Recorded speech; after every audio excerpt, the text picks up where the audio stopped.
Today in the Sound Seat, we are joined by Monde Mkhizwana. He's a South African drummer for internationally touring band Kwani Experience. He's a composer, an arranger, a producer, and an ethnomusicologist. He is the founder of WONGA Music and has worked extensively in the music industry. Thank you so much for joining us today. Thank you for having me. I'm so excited about this chat. Okay. You were in a band, making your own music. Mm-hmm. Why did you decide to branch out into advertising and long form? I think it happened naturally, I think. I'd always done, in high school, I was at the National School of Arts, and I was the one who was making backtracks for the learners there, for the exams, talk about guitarists and vocalists and whatever. So I think it came natural. This is just what I always knew how to do. And I was like, oh, there's actually an avenue where I can do what I've always done without, putting in much effort in trying to learn it, because I'm already doing it. So yeah, that's how I got into advertising. But it's always been a passion of mine. I've always loved film. I've always we used to be home most of the time, my brother and I, and my parents would just make sure that we have tons of VHS tapes of movies and all those things. And when those were done, my father was a civil protection officer, so he had these first aid movies. So when we were done with watching movies, we would actually watch first aid movies. That's how much content we used to watch and make sounds with our mouths following those. It's how I grew up, let me say that. And that's when it eventually matured to me making those backtracks at school, and then eventually now to me making music for TV, radio. Were there any of those movies on VHS that influenced you musically in terms of the backtracks? Absolutely. There's one in particular that my dad loved. There were two, actually, that my dad loved. And till today, when I hear them, I get a bit, because I remember my dad. The first one was The Good, the Bad, and the Ugly. Oof. One. The second one is Dragon, the Bruce Lee story. The title sequence of that film is what I used to hear because it's throughout the movie. And my dad didn't watch a movie once. So no matter where I am in the house, I would hear the soundtrack. So I think those were the ones where I went, wow, music and picture is actually quite beautiful. It's not just a passing thing that people think it is, but yeah. And it's so fascinating because it's the soundtrack, but it becomes such an important part, and it then becomes ingrained in you. I mean, when you hear that Good, the Bad, and the Ugly, I mean, my dad it was one of his favorite movies of all time. And I mean, he used to whistle that soundtrack like it was his thing. And absolutely. yeah, it's such a incredibly psychological, beautiful, amazing experience to have that. Absolutely. So going back, quickly coming back around to advertising, what is it like working with agencies and producers and directors and brands? How much creative freedom do you have compared to what you used to have when you were creating your own music? Oh, wow. It's very different, actually. Making your own music, you have enough time to dream. You have enough time to soul search, and change your mind and all of those things. Working in advertising, I've become, I've become accustomed to it because of the backtracks that I used to do at school. So when someone briefs me, I know exactly what to do, but I also know how to go beyond. And I must say, there isn't much of a how do I say this? Two different worlds. It's I'm used to it because I did it back then. But I must say I love working with agencies and creatives, and the crazier you are, the better for me. I really enjoy when you get briefs like, we want a song that has an amapiano bass, but mix that with grass and a hammer and a hamster. And what does that sound like? For me, that's fun. That's why I go, oh, wow, now I get to really, so I really enjoy working with creatives. The crazier, the better. And it's also nice working with bands and musicians. And so most of the time I'm in studio by myself, right? And then I collaborate with other musicians as session musicians. But when you're in a band, it's a different kind of collaboration. It's not me saying this is what we're doing. It's someone playing something and then me joining and another one joining. It just becomes this beautiful thing that, that's a collaborative, piece. And it's beautiful worlds, both of them. I love them, yeah. Yeah. Yeah. And as a South African music producer, how do you incorporate local sounds and cultural elements into advertising music? How? Yeah. Well, music is music, and it's all about your vision.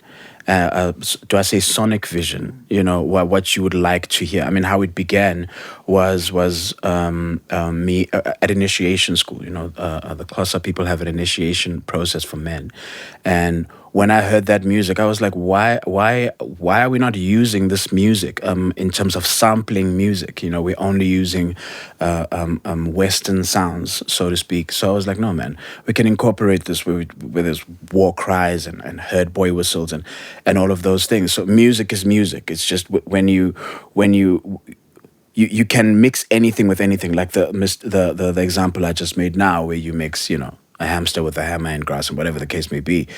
There's no difference. It's just, how do you make something sound fantastic, you know, by using whatever you have around you. And let's make African sounds more available to people and create this global sound that includes everybody. So. Yeah. And that leads me straight into the fact that you are an ethnomusicologist. Okay, let me say this. Yes. Don't call me that. I called myself that. I didn't know that you actually it's actually not a qualification. Yes, it's a qualification, apparently. Yeah, I think that's at the end of the day, that's sort of a Western thing, that you have to be qualified. But the reality is, we are going to call you that because that's exactly what you are. I hear you loud and clear. You tick every box. And what I wanted to ask about that is, like, how did that begin? And I mean, you've just mentioned the initiation ceremony. Was that sort of the beginning of it, the fact that, and just for those that don't know what an ethnomusicologist, it is the study of music and its social and cultural context. Absolutely. Essence. So just give us a bit of background about where that began. So I think I was introduced to it eventually, because how it started was I used to buy a lot of samples because I wanted to know what other sounds are out there. Because we used to, back in the day, we used to use something called sound modules, where was just this device where you get all your sounds from to make music. So the one I had was cheap, and I didn't have enough money to buy another one. So I thought, let me try and buy samples, you know. And I bought samples till I had many samples. But I was still missing a sound. I was like, why am I not, you know, where do we find these? I'm like, no one in the world, no one is doing this. So I was like, okay, let me try and find these. So my mom was a storyteller. Not a storyteller as in, you know, in her conversation. She was a storyteller. She used to go to schools and tell children's stories. So she always used to work with other musicians. And there was this group she worked with called the Tulisa Brothers, who did Istatamia, like Ladysmith Black Mambazo. So when I told her, I was like, I'm frustrated that I'm not getting any African sounds. And she was like, don't worry about that. I've got this group that can help you. And she brought these guys into the garage at home. And these guys, when they sang, I was just like, what? This is what I hear on radio, but this is Gatamia, raw, uncut, you know. And when that really hit me, a few months later, I had to go to initiation school. So when I got there, I was even more exposed. I was like, it's crazy that the world does not have this to utilize for themselves. And that's where it really hit me. And I've been hooked ever since. And I've been doing it ever since. You know, moving around, trying to move around. The continent is huge, I must say. I underestimated how huge our continent is. But that's the journey. That's where it began.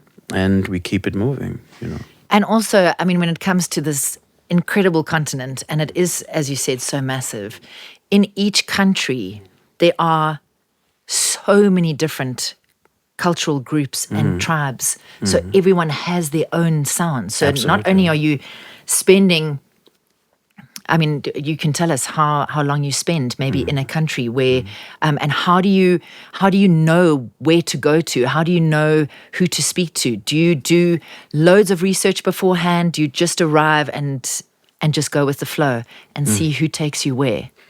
Wow, you know, okay, now you're getting into it now. Okay, so I'll be honest, okay? It starts, my first trip was my first international trip, let me say that, was Arusha in northern Tanzania to record the Maasai people, right?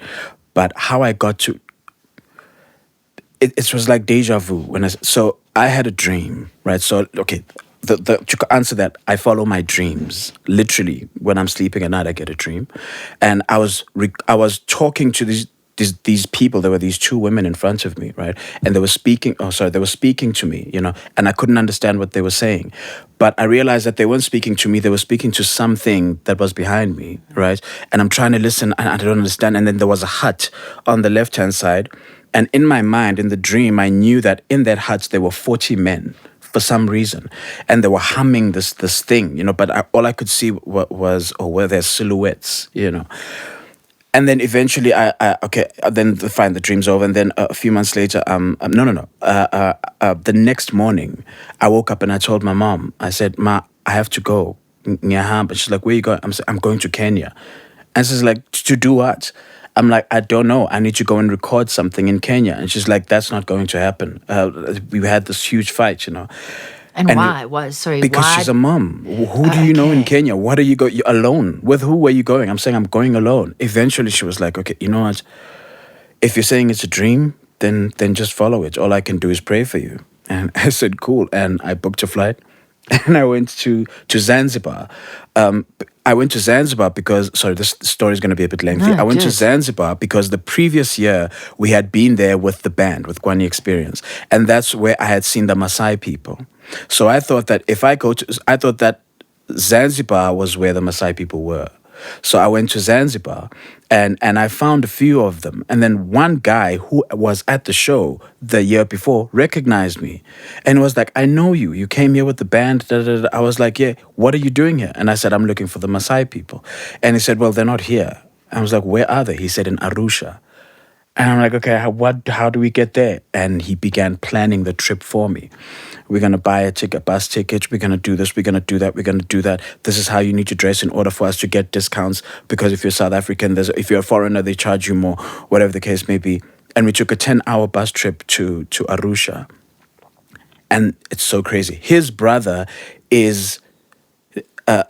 leads, do I say leads? Or drives a safari vehicle in Arusha for tourists. So when we got there, he was the one who was like, I know exactly where you guys need to go. So we're driving on this road, Monday. We were driving on this road, right? We're moving out of nowhere. This guy comes out of the bush, right, dressed in Maasai attire, and he waves, and he goes, okay, we're here. And then we drive into this village. You don't see it as you're driving, but out of nowhere, you just see this wall of trees, but not trees, tree branches where they create some sort. It looks like a crawl, And then when you drive into there, and that's where this family was. So I wouldn't say the entire Maasai tribe was there. No, it was this family that was there with this man, this polygamous man, who had 5 huts on one side and 5 huts on the other side, which is where his wives were, and his hut was right in the middle. And they came and they told him what I wanted. And he said, why are you doing this? And I told him, this is all for preservation. I'm on this mission, this quest to preserve African music, but I don't want to preserve it in the sense that we record it and store it in a vault somewhere. I'd like the world to be able to have access to using the music in their music and preserve it in the music as living lineage, And he was like, what? Okay, well, let's move. And he called his family and they started performing and they started jumping and he was like, are you rolling? And then I started rolling and recording and that's how Sample Africa was born. The name of the project is called Sample Africa, It's so incredible. It's ridiculous. Can I ask you if the huts, did they match what you dreamt of? No. Okay. Oh, now we're getting to that point. Yeah. And the reason why I knew that, how I remembered the dream was when these women spoke. And I was like, I know, it sounds familiar, but now this is, this was my revelation. Where I was like, oh, that's why I'm here. They were showing me that I need to do this, so, yeah. So incredible. It's crazy. It's beautiful. It's scary, especially for my mom, but, Because I was going to ask you, tell me about your hashtag, Sample Africa, because that's on your social media. Are there, where have you done? Have you done, how much of Africa have you done? And is there one sort of specific place that you are desperate to go to? I'll be honest. I haven't done much of Africa. Let me tell you why. And the reason why I'm saying that Africa is huge is because when you just do it, when you get up and go in the morning, you don't realize how huge what you're doing is. But once you start the planning process, that's when you realize that this is a lifetime project. I haven't done many countries. I've done South Africa extensively, and I did not Botswana, but the border of Botswana, and Tanzania, which is northern. Sorry, Arusha, which is northern Tanzania. A place that I was still telling you why it's so. There's so much. J- let's just start with what we have here. The Zulu culture. You can't you can't begin and end it. It is vast. It's crazy. The music that we have now is derived from music that existed 50 years ago. From that existed another 50. It goes beyond. So capturing everything, dare I say it, and I hate this term, is impossible. Because there's just so much. Is there a place that I'm absolutely desperate to go to? Absolutely. Every single country on the continent. Because everything is so different. We think we know because of what we see on TV. There's a but groups are always being created. There's a group now that's here in South Africa, and it's actually a gospel. Let me not say a group. It's a gospel. It's a religious. How do I say this? It's a religious group, and they I forgot their name. When they preach, their voice goes, and you can't really hear what they're saying. And for me, that's a new sound, so there's always things being created. So as much as you're like, okay, let me go there, let me go there, let me go there, there's things happening back here. So you have to come back and you have to, and it's ridiculous. It's a lot. It's a lifetime project and it needs 100% dedication, which is tricky for us this day and age. Yeah, and also, I mean, not only is it the sounds, because obviously there's musical sounds and there's like vocal sounds, but then there's also the language and the history. Wow. So, I mean, are you documenting, if you record someone, are you then asking someone to translate so that you can then put all the information there? Because that's on top of just recording. Absolutely massive. And that's why it, at the end of the day, becomes impossible. Absolutely. I remember the first sample pack that we released in the UK. One guy was like, I love these sounds, but I wish I knew who was behind this, because I wasn't taking any photography or videos or anything. So I wonder who's behind this and what they're saying, And then after that is when I started now doing interviews, what's your history? And that's another can of worms because a lot of people don't know their history, So then you would have to speak to an elder who knows an elder, and then you would have to read books. So the research becomes so vast, and then you get caught up in the research and not the recording anymore, So I realized in the early stages that having a team is crucial. Having an intelligent team is crucial also, to ask the right questions, and people who can document properly, So, yeah. Sure, it's so incredibly fascinating, and I know we could sit here and talk about it for ages because it's one of the things that I just find so fascinating. Where do people get hold of your Sample Africa? What is the website that people can use? I'll be honest, I had a website, and then I wasn't getting as much traffic on the website in the early stages. So I decided to license the project to a company called Prime Loops. Prime Loops is in the UK, and they have been, providing the samples to musicians who want access to the stuff. And I think that's actually that was a smart move because it was able to get into the hands of producers who've worked with Chris Brown, producers who've worked with Kendrick Lamar. When I hear the samples, I'm like, that's my sample, but that's a Chris Brown track or that's whoever's track, which is absolutely perfect. And the huge lesson I learned was I was indirectly hogging the project and going, you can only get it from me, as some sort of custodian, but that defeats the purpose of me saying that I'd like the preservation to be a living lineage where it's spread out into the world, as opposed to there being this little dot where you can find it, you know. So they had more of an audience, and we're working with them now. Yeah. And here's the crazy part, we've only released 3 sample packs, which is Amampondo, Amazulu, and the Maasai. Because we had to change our approach. You know, selling samples and licensing samples is what we needed to learn. This is a long time ago. This is 14 years ago. Yeah. We had to learn exactly how the business works. But it's crazy how only now, and I think the past couple of years, the past 5 years, is when people really started buying the samples a lot, because there was this huge African craze that happened where Amapiano became big, Afro beats, you know, got big, and then people were like, where do we find these African sounds? And Sample Africa had already been there, and people started picking everything they wanted. So amazing. Yeah. I'm so excited to see what happens. What happens next. What happens next. Shout if you need someone to come with you. Absolutely. So just closing off, what advice would you give to musicians and producers looking to break into the advertising industry? It's a tough one. Wow. I think the problem, let me begin with the problem and then say the solution, right? The problem is that social media has made it seem as though the most important thing to do is marketing, but not really perfecting your craft. You have to know what you're doing. You have to be so good at what you do and be so vast in it, if that's the right term to use. You can't make a beat or make hip hop only and then say, I want to make music for, or music in ads, or only make a certain type of music, because briefs are never the same. Yeah. So you're going to be categorized in a certain, not every ad is a boom, chupa, boom, boom. Others just need bed music. So perfect your craft. Be eclectic, is that the right term? In your art.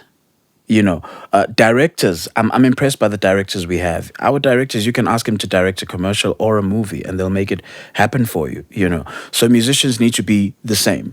Don't put the cart before the horse. Don't start promoting yourself and say, I make music for ads. And then when something comes at you, you're not able to do it. That's what makes you lose.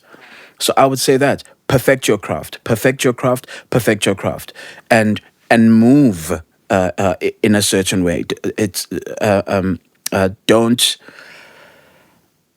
Don't glamorize it, you know, because when we're in studio, there's no glamour. That's the truth. When we're working, we are working. Clients are stressing us. It's crazy. There's no shades. Yeah. We don't wear shades and smoke in studio. It's, we need to get this out, and it needs to be the best thing that team can do at that time. And you've got your own creativity, and you've got 10 people in the room that all want to have some sort of say. How do we make this happen? Yeah. Absolutely. Are you able to work in a team? Are you able to be so fantastic at your craft that whatever advice or what's the word I'm looking for? Whatever suggestions are coming from behind you, you're able to implement immediately, you know, to make a project happen. So please don't put the cart before the horse. Don't advertise yourself as something on social media without having done the groundwork. Yeah. That's what, in anything you do, not only in advertising, in anything you do.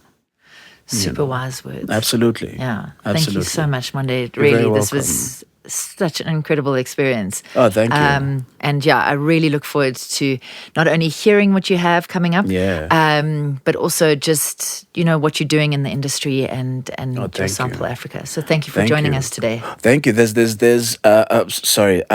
just one more thing. There's something called The Sound of Soweto that we recently recorded.